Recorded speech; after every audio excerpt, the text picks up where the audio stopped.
terbaik, iya kan? Iya. Tolong orang aja, tolong orang pasti percaya, anak-anak kita pasti akan diberkati. Amin. Saya kasih contoh ibu saya ini kan seorang suster aja, jalan tukang suntik orang, kasih melahirkan orang kiri, tetapi siapa sangka anak daripada seorang suster bisa jadi sekretaris kota Ambon. Iya. Itu karena apa yang dia sudah tanam, hasilnya anak-anak yang menikmati Menerima. itu. Ya, jadi tolong orang aja tanpa pamrih. Tuhan kita kan Tuhan tidak tidur, Tuhan tidak buta, Iya. gitu loh. Apa yang kita tabur, itu yang kita tuai. Amin. Pak Seko, tadi ada sempat dibicarakan mengenai Ambon ini kota jasa, otomatis banyak orang yang akan datang ke sini. Nah, bagaimana mencegah terjadinya ledakan penduduk di Ambon? Apakah semua orang yang datang di sini bisa membuat KTP? Prosedurnya seperti apa? Karena saya lihat ada yang datang di sini hanya beberapa bulan hanya untuk mendapatkan sesuatu, KTP-nya dibuat. Padahal kan ada aturan-aturan seperti itu.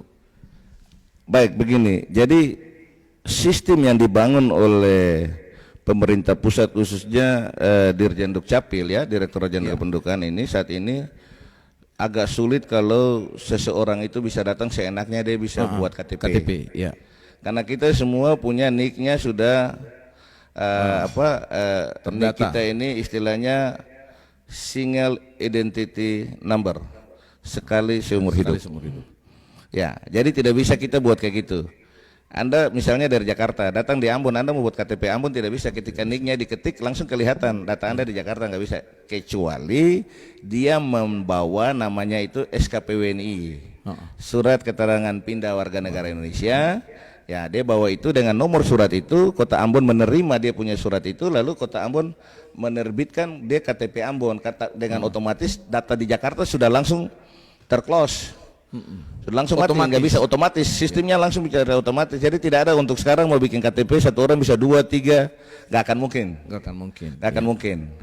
Dan memang itu sudah disetting sedemikian rupa sehingga penduduk Indonesia ini kita bisa tahu berapa banyak jumlah penduduk. Dulu kan penduduk Indonesia ini asal-asal aja. Iya. Saya aja dulu punya KTP bisa 3, 4, 5. Iya kan, jujur aja. Tapi dengan sistem yang dibangun oleh Dirjen Dukcapil tidak akan mungkin.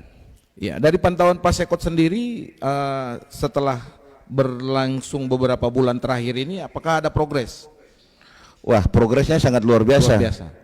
Dinas Dukcapil pertama dari dia punya kantor yang tadinya itu sembraut ya, amburadul, itu jadi bagus. Coba sekarang lihat di Dinas Dukcapil. Ya. Pelataran parkirnya, terus dia punya spandeknya. Dulu itu kan pakai terpal dengan pakai bambu. Masa kantor pemerintah pakai terpal dengan bambu? Kalau pakai terpal dan bambu tuh saya dulu ingat kakak saya Sidi, saya pergi potong bambu dan pakai cari terpal bikin kayak gitu. Tapi sekarang sudah spandek, sudah luas, sudah bagus. Kantornya sudah dicat bagus, meja-mejanya semua saya sudah tata secara bagus, rapi, tidak jorok, bersih banget. Itu progres dari sisi sarana tempat bekerja ya. Progres dari sisi pelayanan. Orang semua pada memberikan apresiasi karena mereka datang sekarang urus pulang sudah bisa bawa hasil. Iya. Saya bilang kalau misalnya ada masyarakat datang urus terus kalian tidak bisa kasih hasil dan masyarakat komplain dan saya tahu, ya saya akan tegur kalian. Saya akan evaluasi. Iya. Ya, itu yang saya lihat sekarang sudah progresnya sudah maju. Terkadang saya di jalan-jalan saya bilang, Dukcapil sekarang bagus, bagus. Pak Sekot sekarang, dia tidak tahu kalau saya yang Sekot. Tapi artinya gini, bukan saya mau dipuji atau makam puji, tidak, tapi memang harus. Iya. Ini yang harus kita buat rakyat gitu loh. Ya. Jadi gitu. Progresnya udah sangat bagus. Kalau saya lihat, nanti kita tingkatkan lagi dengan mesin yang datang hari ini ya, dengan ribbonnya, dengan filmnya, itu sudah terbantu masyarakat. Belangko KTP yang 20.000 itu kan masih tinggal 18.000. Luar biasa. Masih bisa layani masyarakat. Ini stok kita panjang ini. Iya. Ya. Kemarin sempat viral di media sosial Pak Sekot menyambangi salah satu keluarga di kawasan Waihaong yang istrinya meninggal dan diberikan, itu bisa diceritakan sedikit Pak Sekot? Jadi gini, selama ini kan saya menyerahkan akta kematian itu lebih banyak kepada warga Kota Ambon yang beragama Nasrani. Siapa tahu arahan saya cukup jelas kepada Dinas Dukcapil Kota Ambon bahwa seluruh warga kota yang meninggal wajib hukumnya pemerintah hadir, termasuk kan warga Muslim. Iya. Iya toh. Dengan demikian maka ketika saya evaluasi kok tidak ada yang Muslim, saya ambil apel di Dinas Dukcapil. Saya bilang, Kalau ada pegawai muslim yang meninggal, segera informasikan. Maksudnya rakyat, warga iya. kota yang meninggal, segera informasikan. Komunikasi dengan raja, lurah, camat itu, saya langsung telepon raja, lurah, dan camat itu, Iya. untuk saya ingatkan, tugas kalian itu ketika ada warga meninggal langsung kalian lapor.